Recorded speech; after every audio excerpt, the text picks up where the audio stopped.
Откако во Софија најави дека договорот за добрососедство со Бугарија ќе биде потпишан на 2 август, откако ќе се надминале ситните недостатоци за што би било потребна една кафе средба на министерско ниво, денеска заев од собрание со друга порака. Никој не може да каже дека ќе постигнеме договор.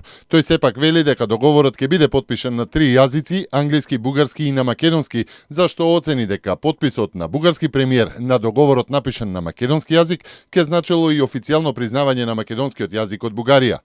Во делот на обвинувањата за менување на историјата и на учебниците, зашто на големо тој ги најави во Софија, Заев сега вели дека за тоа требал да се изјаснат експертите.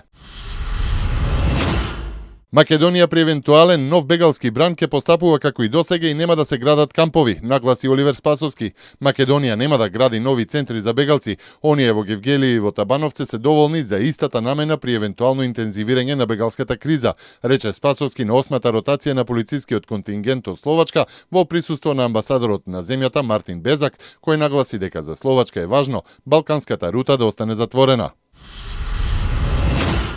Директорот на Елем Христијан Мицковски ги демантираше наводите дека има пропусти и злоупотреби при распишувањето на тендерската постапка.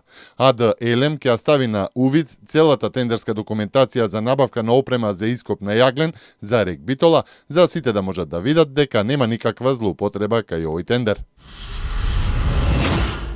Пожарот во Гренфел кулата во Лондон не бил намерно предизвикан. Почнал од расипан фрижидер, додека надворешната изолација не го издржала тестот, покажала истрагата. Сега полицијата размислува да покрене обвинение за убиство од небрежност. Огнената стихија проголта 150 домови, а како исчезнати се водат 79 луѓе, од кои на поголемиот дел не им се пронајдени телата, а само неколкумина се идентификувани.